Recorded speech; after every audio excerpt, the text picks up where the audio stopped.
എത്ര കൃത്യമാണ്. ഇത് മുസ്ലിങ്ങളെന്നോ ഹിന്ദുക്കളെന്നോ ക്രിസ്ത്യാനികളെന്നൊന്നും പറഞ്ഞ മുഴുവൻ മനുഷ്യരെയും ഒന്നിച്ചാ വിളിക്കുന്നു. ഇതിൽ വല്ല വിഭാഗീയതോ വർഗീയത എന്തെങ്കിലും ഉണ്ടോ? ഒന്നുമില്ല. നിങ്ങളെ സൃഷ്ടിച്ച നിങ്ങളുടെ മുൻഗാമികൾ, നമ്മുടെ അച്ഛനച്ഛന്മാരെല്ലാം ആര് സൃഷ്ടിച്ചോ അവനെ നിങ്ങൾ ആരാധിക്കുകയും. അല്ലദീ ജഅല ലക്കുമുൽ അർള ഫിറാശ, നിങ്ങൾക്ക് വേണ്ടി ഭൂമിയെ അവൻ മെത്തയാക്കി തന്നു, നമുക്ക് എല്ലാ സൗകര്യങ്ങളും എടുപ്പി തന്നു. വസ്സമാഅ ബിനാഅ, ആകാശത്തെ മേൽപ്പുരയാക്കി തന്നു. വഅൻസല മിനസ് സമാഇ മാഅ, ആകാശത്ത് നിന്ന് വെള്ളം ചൊരിഞ്ഞു തന്നിട്ട് അഖ്റജ ബിഹി മിനസ് സമറാത്തി റിസ്ഖൻ ലക്കും, അത് മുഖേന നിങ്ങൾക്ക് ഭക്ഷിക്കുവാനുള്ള കായ്കനികൾ ഉൽപ്പാദിപ്പിച്ചു തരിക ചെയ്തു തന്ന നാഥന്. ഈ ചക്ക കായ്ക്കുന്നതും ഈ മാവ് പൂത്ത് കായ്ക്കുന്നതും ഈ തേങ്ങ ഉണ്ടാകുന്നതും ഈ നെൽക്കതിര് എല്ലാം ഉണ്ടാക്കുന്നതും ആ മഴവെള്ളം കൊണ്ടാണ്. അവനെ നിങ്ങൾ ആരാധിക്കുകയും. അത് കൃത്യല്ലേ? അതിന് യാതൊരു വിഭാഗീയതയില്ല. ഇപ്പൊ നമ്മളിവിടെ ചൊവ്വയിൽ പോയി നോക്കുക, അവിടെ വല്ലതുണ്ടോ? ഇതുപോലത്തെ മണ്ണാണ് ചൊവ്വയിലും. പക്ഷെ അവിടെ ജീവിക്കാൻ കഴിയില്ല, അവിടെ വിത്തുകൾ മുളക്കില്ല, അവിടെ ഓക്സിജൻ ഇല്ല, ഇവിടുത്തെ ടെമ്പറേച്ചർ അല്ല, അവിടെ എല്ലാം വ്യത്യാസമുണ്ട്. ഇതെല്ലാം ചെയ്തു തരുന്നവൻ ആരാണോ? നമ്മളെ മാതാവിൻ്റെ ഗർഭപാത്രത്തിൽ നമ്മൾ ജനിക്കുന്നതിന് മുമ്പ് ഒരിക്കലും മാതാവിനോ പിതാവിനോ ഇങ്ങനെ ഒരു കുട്ടി എന്തെങ്കിലും അറിയോ?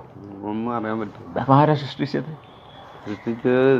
നമ്മളെ ഈ രൂപത്തിൽ എനിക്കും കണ്ണുണ്ട്, നിങ്ങൾക്കും കണ്ണുണ്ട്, എനിക്കും മൂക്കുണ്ട്, എനിക്കും മൂക്കുണ്ട്, എല്ലാ മനുഷ്യർക്കും. എന്നാലും എല്ലാത്തിൻ്റെയും മുഖം വ്യത്യസ്ത രൂപം, വ്യത്യസ്ത ശബ്ദം, വ്യത്യസ്ത പേഴ്സണാലിറ്റി, എല്ലാ വൈവിധ്യം. സുബ്ഹാനല്ലാഹ്, എങ്ങനെ ഇത് സൃഷ്ടിച്ചു? ഇതിൽ യേശുവിന് വല്ല പങ്കുണ്ടോ?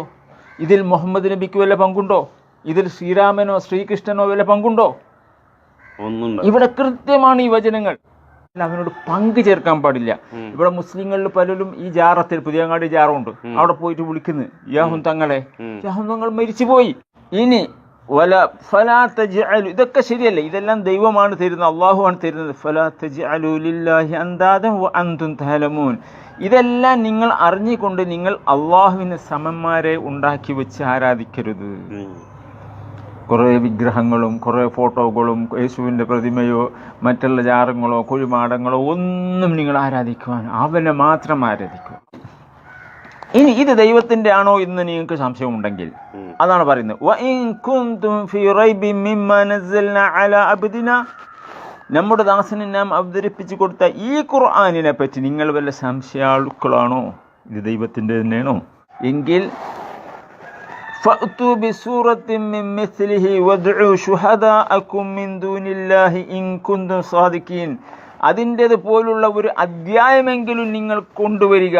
അള്ളാഹുവിന് പുറമെ നിങ്ങൾക്കുള്ള സഹായികളെയും വിളിച്ചുകൊള്ളുക. നിങ്ങൾ സത്യവാന്മാരാണെങ്കിൽ അങ്ങനെയാണല്ലോ വേണ്ടത്.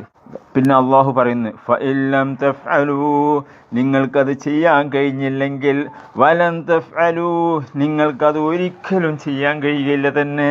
ഫത്തഖുന്നാർ, മനുഷ്യരും കല്ലുകളും ഇന്ധനമായി കത്തിക്കപ്പെടുന്ന നരകാഗ്നിയെ നിങ്ങൾ കാത്തു സൂക്ഷിച്ചു കൊള്ളുക.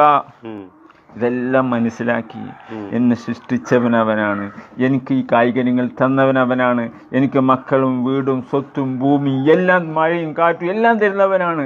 എന്നിട്ട് നിങ്ങൾ അവനെ സമന്മാരെ ഉണ്ടാക്കി വെച്ച് ആരാധിക്കുകയാണെങ്കിൽ ഫത്തഖുന്നാർ, നിങ്ങൾ നരകാഗ്നിയെ സൂക്ഷിച്ചു കൊള്ളുക. ഏത് നരകാഗ്നി? ഖൂതുഹന്നാസു വൽ ഹിജാറ ഉഇദ്ദത് ലിൽ കാഫിരീൻ, കല്ലും മനുഷ്യരും ഇന്ധനമായി കത്തിക്കപ്പെടുന്ന നരകാഗ്നി. അപ്പം എന്തായിരിക്കും നരകത്തിൻ്റെ ചൂട്? സത്യനിഷേധികൾക്ക് വേണ്ടി ഒരുക്കപ്പെട്ട് തന്നെ ആകുന്നത്.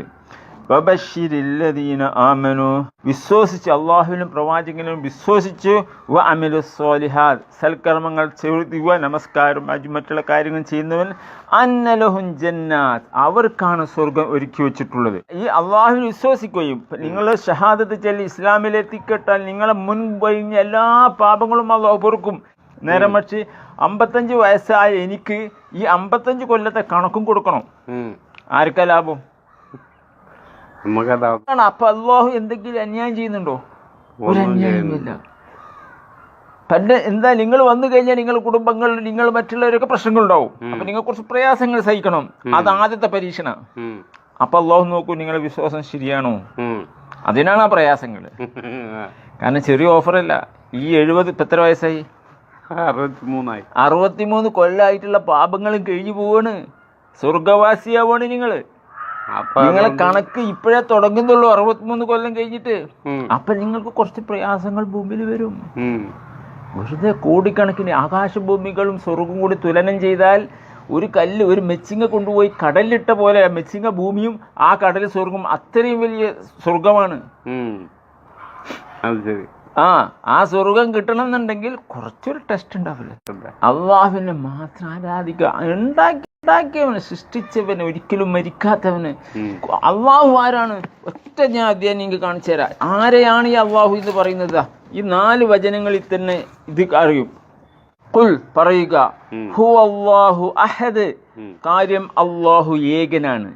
അള്ളാഹു 2, 3, 4 ഇല്ല, ഏകനാണ്. അള്ളാഹു സ്വമദ്, അവൻ നിരാശ്രയനും ഏവർക്കും ആശ്രയമായിട്ടുള്ളവനുമാണ്. അവൻ ആരുടെയും ആശ്രയത്തിലല്ല. നമ്മൾ അള്ളാഹുവിനെ ആരാധിച്ചാലും ശരി ആരാധിച്ചാലും ശരി അള്ളാഹുക്ക് ഒരു കുറവില്ല. കാര്യം നമ്മുടെ കാര്യത്തിലാണ് നമ്മൾ ആരാധിക്കുന്നത്. അള്ളാഹു ആരുടെയും ഒരു ആശ്രയം അള്ളാഹുവിന്, എല്ലാം അള്ളാഹുവിനെ ആശ്രയിച്ച്. ഈ മരം കായ്ക്കണമെങ്കിൽ ഇതിന് വെള്ളം കിട്ടണമെങ്കിൽ അള്ളാഹുവിന്റെ കാരുണ്യം വേണം. സർവ്വ ജീവജാലകൾക്കും ജീവിക്കണം, മനുഷ്യനും ജീവിക്കണം, അള്ളാഹുവിന്റെ കാരുണ്യം വേണം. എല്ലാം അള്ളാഹുവിനെ ആശ്രയിച്ചാണ് ഇരിക്കുന്നത്. ഇവിടെ നിർത്തം നിന്ന് മഴ പെയ്തില്ല, എന്തു ചെയ്യും? ഈ പകൽ ഇങ്ങനെ നിന്ന് രാത്രിയായില്ല, എന്തു ചെയ്യും? ആർക്ക് രാത്രി കൊണ്ടുവരാൻ പറ്റും? ആർക്ക് മഴ കൊണ്ടുവരാൻ പറ്റും?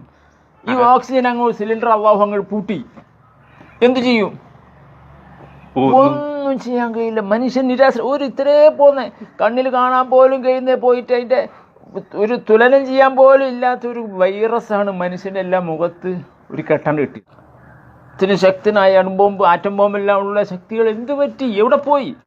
അതുപോലെ തന്നെ മനുഷ്യൻ അള്ളാഹുവിലേക്ക് ഖേദിച്ച് മടങ്ങാനാണ് ഈ പ്രയാസങ്ങളും ദുരന്തങ്ങളൊക്കെ വരുന്നത്. അതുകൊണ്ട് ഇതൊരു നല്ല സമയമാണ്.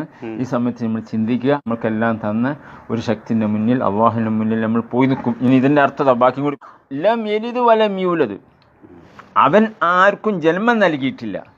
യേശു ദൈവത്തിൻ്റെ പുത്രനല്ലേ പറഞ്ഞു. ഇവിടെ പറഞ്ഞ് ലം യലിദ് വലം യൂലദ്, അവൻ ആർക്കും ജന്മം നൽകിയിട്ടില്ല. വലം യൂലദ്, ആരുടെയും സന്തതിയായി ജനിച്ചിട്ടുമില്ല. അള്ളാഹുവിനൊരു മാതാപിതാക്കളോ അള്ളാഹുവിനൊരു ഭാര്യയോ അള്ളാഹുവിനൊരു മക്കളോ, ഇതിൽ നിന്നെല്ലാം പരിശുദ്ധനാണ് അവൻ. ഇതെല്ലാം നമ്മൾ സൃഷ്ടികളാണ്. ഈ സൃഷ്ടികൾക്കുള്ളതാണ് മാതാവ്, പിതാവ്, മക്കള്, ആങ്ങള, പെങ്ങൾ. ഇതൊക്കെ നമ്മൾ മനുഷ്യർക്കും മറ്റുള്ളതൊക്കെ ഉള്ളതാണ്. പക്ഷെ ഇതെല്ലാം സൃഷ്ടാവിന് വെച്ച് കെട്ടാൻ എന്ത് ന്യായമുള്ളത് അല്ലേ? സൃഷ്ടാവ് ഏകനാണ്, അവനോട് പങ്കു ചേർക്കും. വലം യകുൻ ലഹു കുഫുവൻ അഹദ്,